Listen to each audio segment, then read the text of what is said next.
tree, roots down deep, rooted like a tree, rooted in the mystery. Everything will change, nothing stays the same, and through it all my roots shall remain. Everything will change, nothing stays the same, and through it all my roots shall remain. Rooted like a tree, roots down deep, rooted like a tree, rooted in the mystery. Rooted like a tree, roots down deep, rooted like a tree, rooted in the mystery. Everything will change, nothing stays the same, and through it all my roots shall remain. Everything will change, nothing stays the same, and through it all my roots shall remain.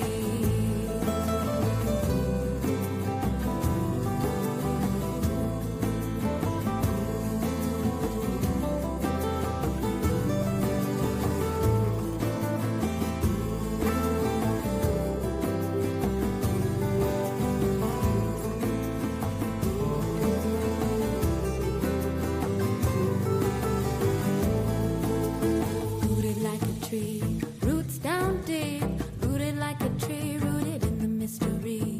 Rooted like a tree, roots down deep, rooted like a tree, rooted in the mystery.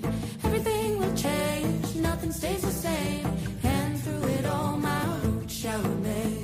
Everything will change, nothing stays the same, and through it all my roots shall remain. Rooted like a tree, roots down deep, rooted like a tree, rooted in the mystery. Rooted like a tree, roots down deep, rooted like a tree, rooted in the mystery. Everything will change, nothing stays the same, and through it all my roots shall remain. Everything will change, nothing stays the same, and through it all my roots shall remain. Everything shall remain. My roots shall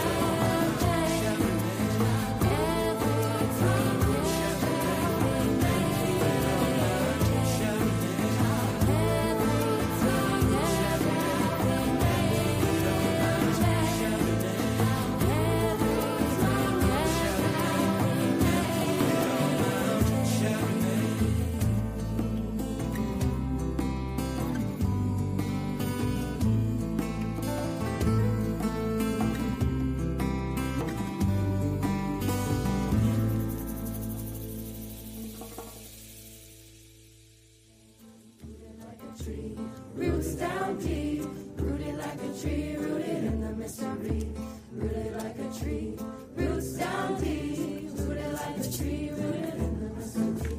Everything will change, nothing stays the same, and through it all my roots shall remain. Everything will change, nothing stays the same, and through it all my roots shall remain. Rooted like a tree, roots down deep, rooted like a tree, rooted in Hey, what's going on, everybody? Welcome to the channel. Welcome to the channel, formerly known as Wally Origins. I am now changing all the platforms to the name IbaX. So you have Instagram. The new Instagram is IbaX. I will be off of Facebook for a while as they took two of my pages, but and they took an Instagram, but it just so happened to be a blessing in disguise. So what I mean by that, this is basically a service announcement, right? Is that I wanted to change names weeks ago. And the reason I wanted to change names is because certain things dealing with Wale origins or the bulk of it are complete. Um, I gave the origins of the people that are historically known as the Wale and their transformation into the mission system, and then from the mission system into the Yamasee Confederacy, which was founded by the English. Now we talk about everything before 1150 AD. We talk about what can only be found by way of the scientists.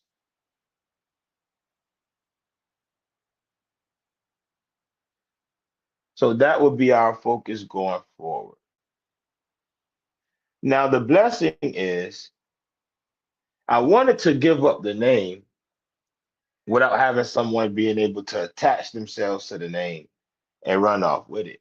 But with them taking the name and canceling it on social media, that actually just so happened to be a blessing. So this isn't a long live. This isn't extended. I haven't even come to teach anything today. I know people will be popping in and out. Also have to say, I need everyone's support as far as getting these videos back out, being that I lost the followers that I had on Instagram and the followers on social media. I mean on Facebook. Both were almost reaching that 1K range. Even though I know I've been shadow banned and there have been certain campaigns people have been running to keep their followers from following me physically. So I would need everyone's help with getting this video out or any video out that I have. You could send it to one person. That means so much because basically with the rebrand, though we have the numbers on YouTube, we have to rebuild properly.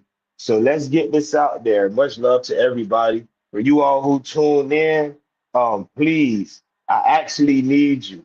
So this is a call to arms, basically, to link up so we can get this next form of information out. And it can be out properly. The great thing about this information is that no one man, no one person can claim it. It doesn't belong to any individual, and this information is more in depth. And the reason is because the bones are what's telling the story now. So we talked about the Wally from Wally Origins. I've pinpointed a I pinpointed where they started to adopt the ways of other people that started migrating into the land. And there is where you start to find them adopting or adapting to others' languages and words and taking them into their own languages. So from that point, now we walk it back. So there will be in dealing with the Southeast, there will be little to no mention of maize when dealing with the original peoples, except for those in Peninsula Florida, and then the migrants that came and settled into Georgia, that became known as the Tama, the Ichisi, the Tamukwa groups, the Tamukwa speakers, all of that, right? And at certain points, you can't even separate those two, being that you find a lot of Tamukwa leaders with quote unquote Hichiti burials. But this is where we're going with that information. We're taking it to a place where uh, horticulture, right, was the main, as opposed to, we know the Wale as being an agriculturalist. So there will be a complete change in life way, um, in the way I identify the people. We will no longer use the term Wale. So going forward, the people that we're going to be speaking on will come by way of many names. And those names will be autonyms or names that they call themselves.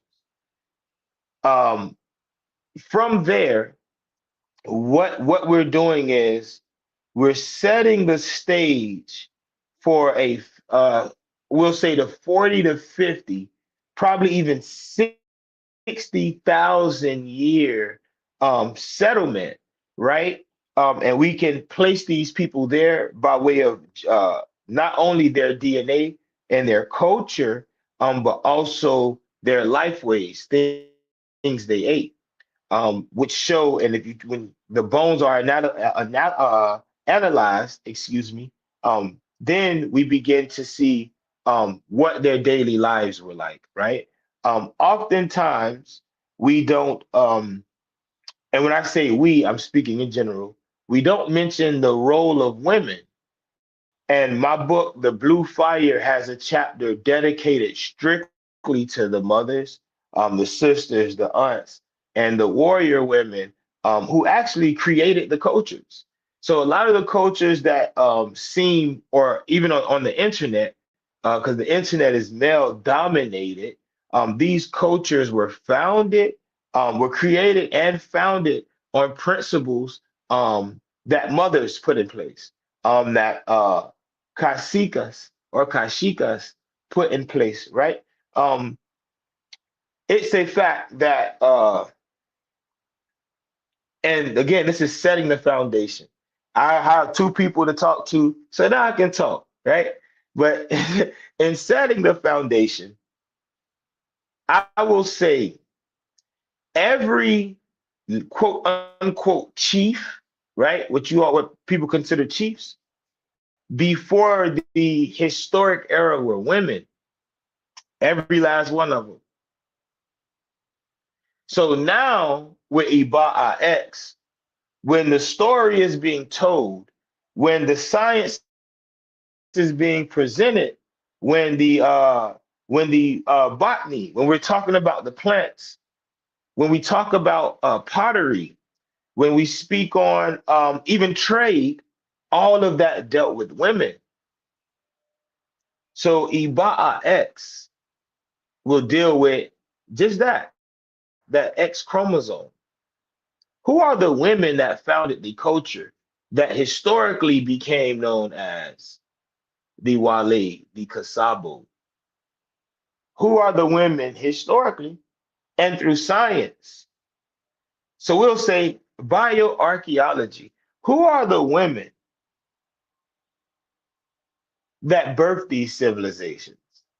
See, a lot of people like to speak on, or they do, or they claim to be that mother civilization, um, but their story doesn't match their here and match here. And what I'm saying is, there are many mother civilizations. There isn't just one, but the mother in the Southeast is not the same mother in South America. So we'll talk about this woman, and we're going to talk about this bloodline, this proven lineage that left Florida, traveled through the Caribs, and then ended up in South America over 4,000 years before present. So this is 4,000 years ago, roughly about 2000 BCE, before Common Era. So while they're pushing down, everyone isn't everyone didn't make it to South America. So you have certain people, you have people stopping in places along the way, linking up, meeting with, fighting, and intermixing or intermarrying with other peoples that were on their way up to North America. Who are those men? What relationship did they have? And what did that birth? Was there a separation in culture that even though some of them may have intermarried, their culture never came together? And what we mean by never came together, we're talking about the political structure. Their political structures never merged into one structure. The women that were originally here and the men that were originally here kept their structure while trading and doing business with people who were coming into the land. This is 2,000 years. This is going to take us back about this. So if we say pre 1150, pre 1000 BC, I mean, AD or CE Common Era, this will take us back. This will take us back about 3,100 years. So that'll put us at that 2000 BC range. And it is at that time that linguistic linguistic anthropologists say that people from Colombia made their way up. Peace, greetings, peace. What's going on? I didn't even know y'all was coming. But these people end up coming up from South America, and today they're classified as being Timucua or Timucua speakers. Now, what's also taught is they didn't come at one time. These were different groups of traders, and eventually them coming from the same place and dealing with similar people caused their language to become like a trader's Creole. So you have certain languages which are classified as Timucua, which are mutually intelligible. But then you have those that are classified under the Timucua banner, which aren't mutually intelligible. And at that time, the linguistic anthropologist, if I'm not, is Granberry, is Julius Granberry, if I'm not mistaken. Um, I'll have to, but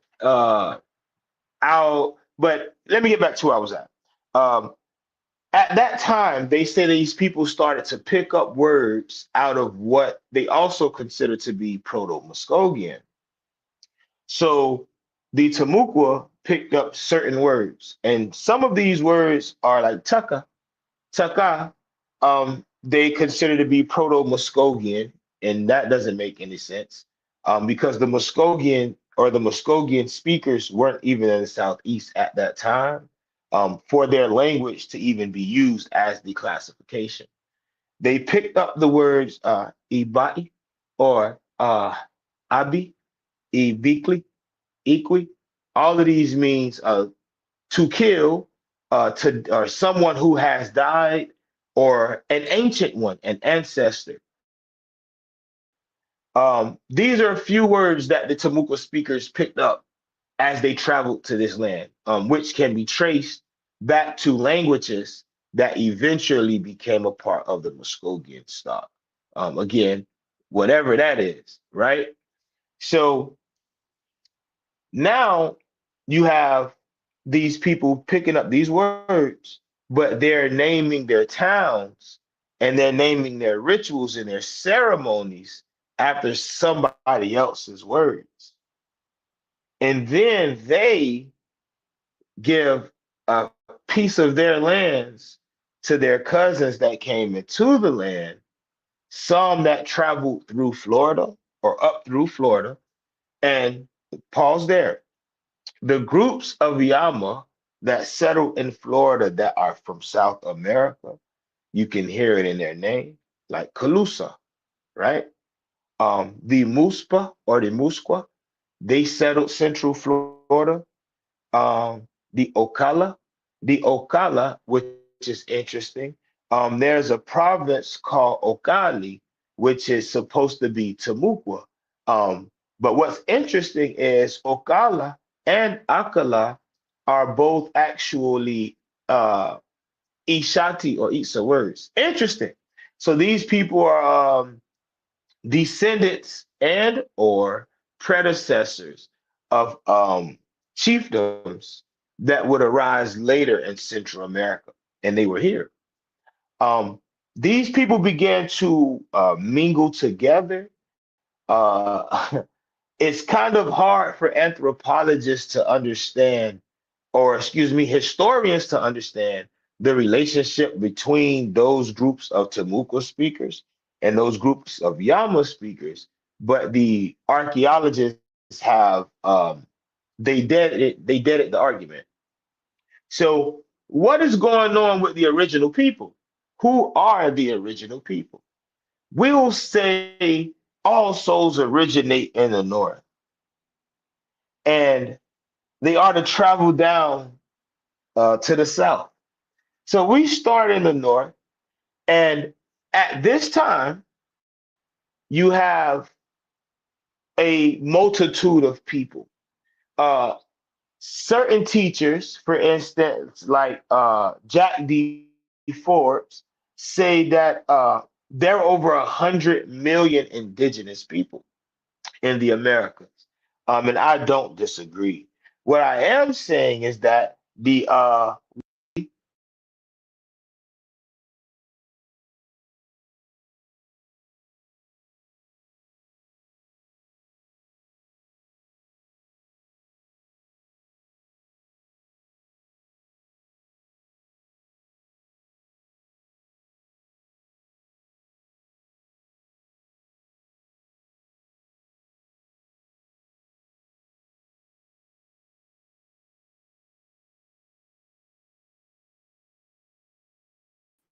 okay, okay, mic check. Okay, I see. I'm back. I got a call. So the Taliguali, who are the Taligui?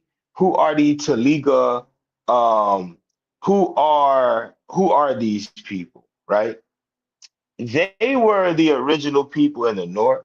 The Lenape considered them to be giants, right? They came in all shades. These are your original people who live in the land of Cahokia.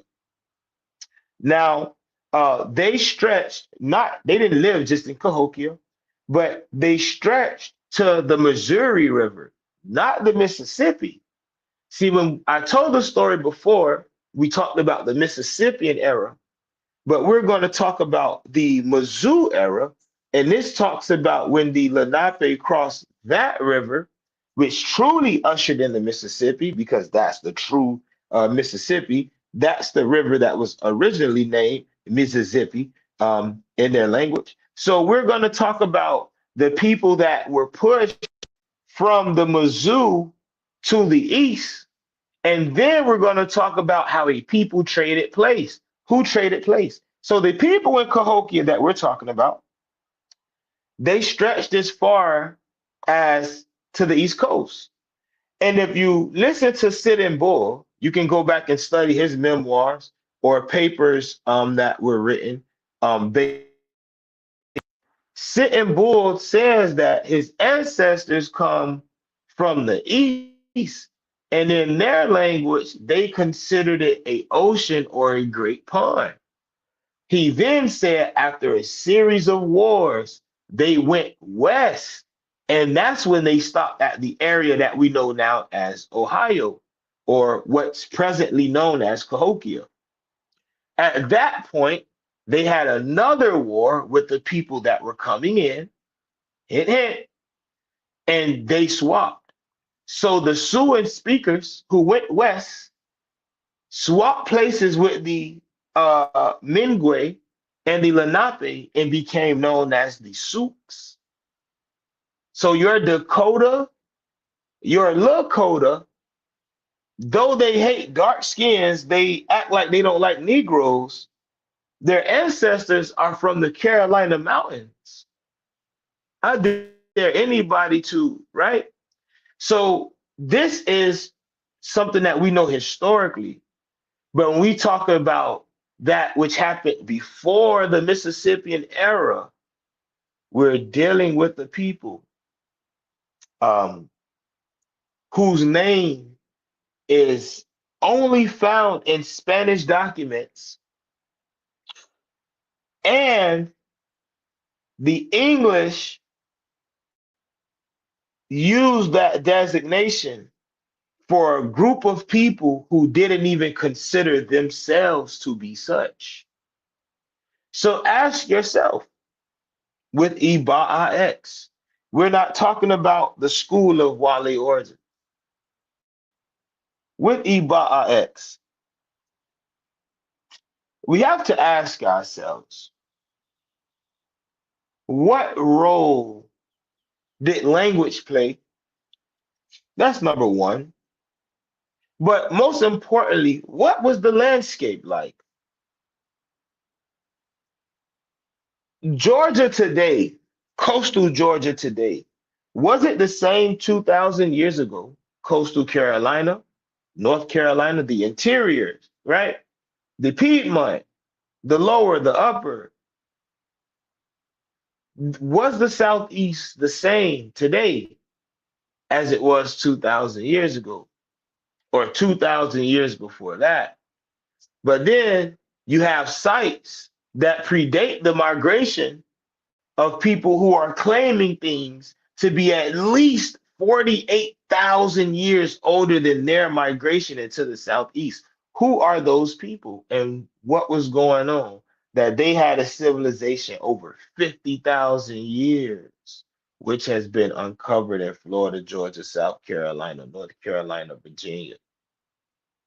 We could talk about Tennessee and Kentucky, where they say, or they deal with the quote unquote Hopewellian culture. But if you study that and you study what they call Adena culture, and then you find out, wait, there's a name for the people that were actually living and functioning with this culture.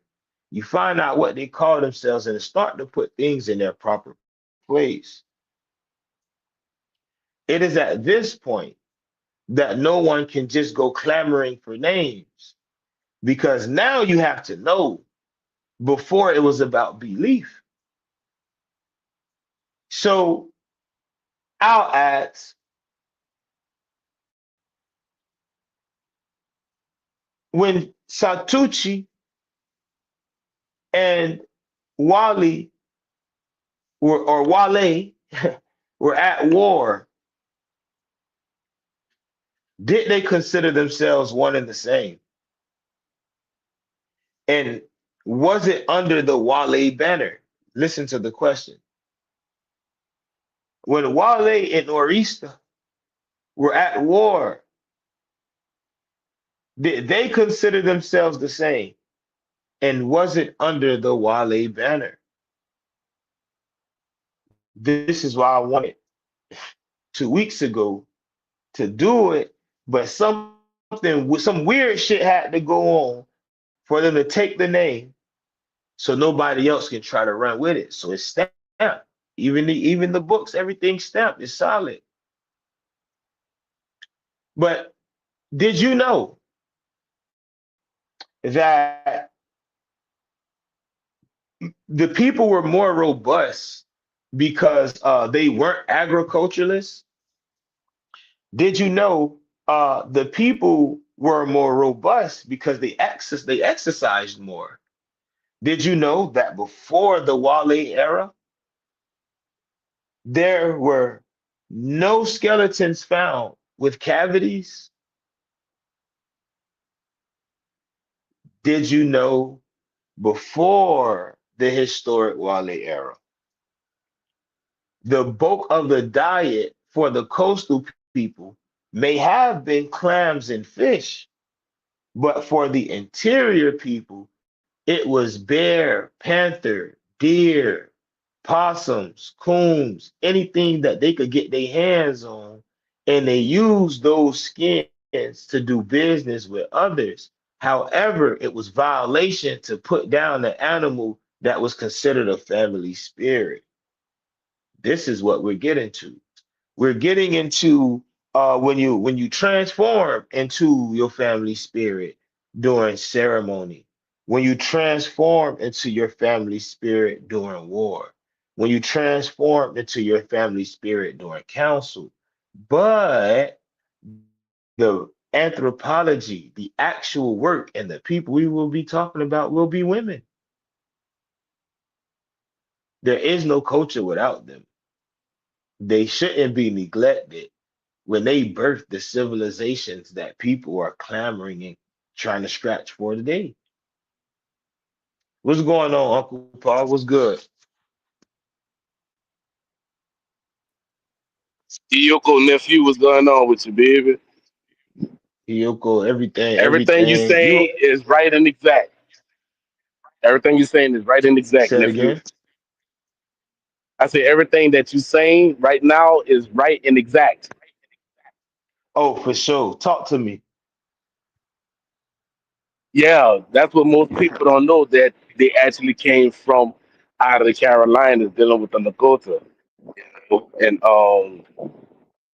yeah, and then when you speak about the invaders, right, that came through, they were fighting everybody that came or that was in the southeast.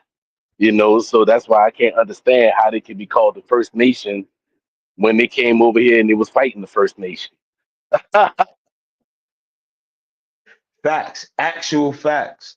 Why, it's not how, because we see how they're doing it, but why are tribes, right, quote unquote, allowed to claim to be First Nations while admitting they fought a people that were already in the north and the south of the Missouri and the Mississippi rivers? So what did they do? What contracts did they sign? Who were they friends with in order to get that job done and receive the benefits that they did? Now they'll say, well, we didn't receive benefits. We lost our lands. But what lands did what lands did you lose that were originally yours? Dago. Ask a Right. Lenape, what lands did they lose that were originally theirs? Matter of fact, ask anybody in the Southeast that has a treaty, what land did they use that was originally theirs? That's the question you should ask. You arguing about these treaties, but which treaty your people signed that took their original land? That's a question for that ass. That's a question for that ass. And the reason that question should be asked is because the motherfuckers who did the treaty signings not originally from here. They not from here. Right. They went home. Right. They didn't lose shit. They went back home. They went back home. So this culture that's going to be spoken on can only be done so by way of the sciences. If you're not a student of the great ones that I've mentioned before, just sit back. Just sit back with your notebooks, take your notes, do your studying, and help expound or help expand this work, especially for us. Because the thing is a lot of people like, oh, now since I put out the green fire, people like, oh, they got their hands on it. So it's shit. We need our own books. We need our own science books. We need our own history books. Yeah. So start getting to work, start putting together your works, and then write your own book, or even do a collab with somebody. You can write a chapter of something you know. You can write 30 pages. That's a chapter. You can write 30 pages and do a collab and be an author or a contributor to a book. That's what people did for the Green Fire. If anyone has the Green Fire, the title, when it opens up with the quote, that's the person that basically inspired and helped write the chapter. Oh, y'all ain't know. That's why the book's so good. It's a collaboration. I'm just the author. I Right. authorize the work. Right. That's it. I just authorize the work. What about the people who all had a chapter or something to say about it? Red Crane got a chapter. Mont got a chapter. Auntie got a chapter. Pa got a chapter in the Blue Fire. And he got a quote in the Blue Fire. Uncle Ant, he's mentioned in the book. He helped me with the Mayan language. Cousin Al mentioned in the book. He helped me with the Mayan language. So the book is full of contributors. This is really like a high school science. This is a real science book. These are history books that we can put together, whether they're written traditionally or pamphlet style, in a way someone can pick up on the information faster because it's in points. But this is why I put the information together. And then with them taking the Facebook, they feel like they took the information, but shit, I know it. The posts were just repetitive. I just shortened them, extended them, add it, subtract it, put a couple emojis here and there, and gave them back to you like it was new information. All I did was repackage the shit. So if you didn't get the information while I was dropping it, and I was dropping the information for a few years, and you feel like I was pushing you away, I was, because it's like, damn, you ain't grasp it in this time, then it's not for you. Maybe you should go study something else. Because where we're going now, if you ain't get what I was teaching you between 1150 AD and 1850, then you're damn sure not going to get what we're talking about in the ancient world, because you won't be able to pick up the physical books. There are no physical books. You got to get it from the scientists. So the history was fucking with you. You're not going to get the science. So take your time with this. Take your time with the information that was presented under the Wale Origins title and banner, because it's going to be needed one day. Someone DM me and say, I've been watching your page for a year and some change, and I've watched people make campaigns against your page. I've watched people deny things that you were saying only to pick them up later on. So if you can only reach 10 people, trust us 10 gonna be able to reach 10 more, because nobody got the information like you. Bro, see, I understand why you're so well spoken, but you still got that fire in you, because people play too fucking much. Exactly. Stop playing games.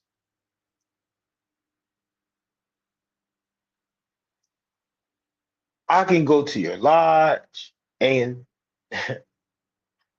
sit in. I don't game bang no more, but I was the nigga who put together the powwows. Big homie. I played football, played quarterback. What I'm saying is, sometimes you have, sometimes position matters, right? Sometimes being able to blend in, and when you're able to blend in and you become the top of the class on everything you do, you expect the same with those that come behind you. So as a Virgo, I don't expect perfection. I just expect you to do it the right way the first fucking time. That's it. That's all. Take your time and study this shit. Don't rush it. But if it's not for you, it's not for you, because this is science, bro. This is science.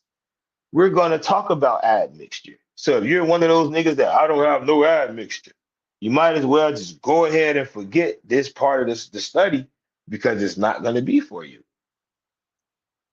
If you're one of those people who are attempting to say, well, we all one people, we all the same, this is not for you, because we're going to speak on diversity.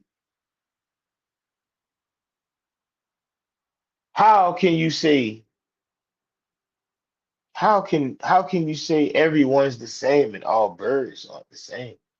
All birds don't come from the same place. All birds don't have the same genetic makeup.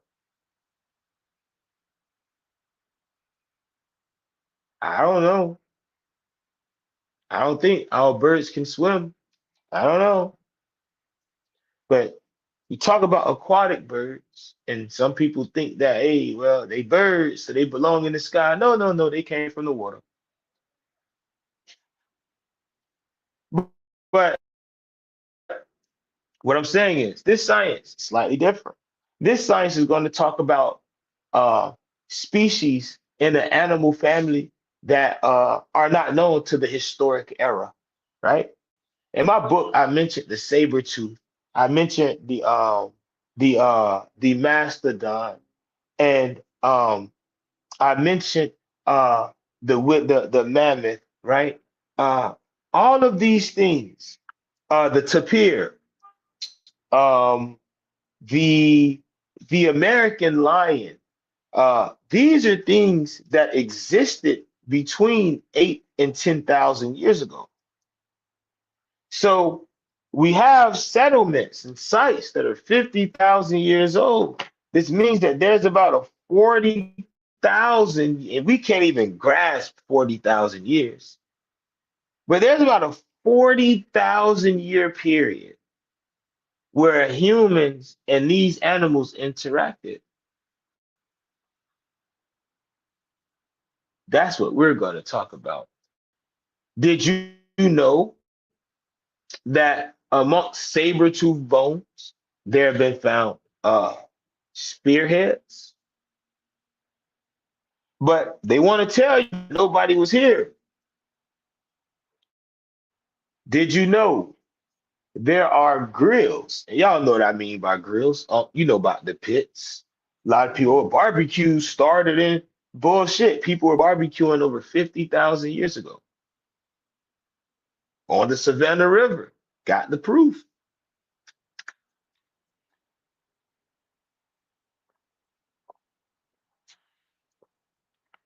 So while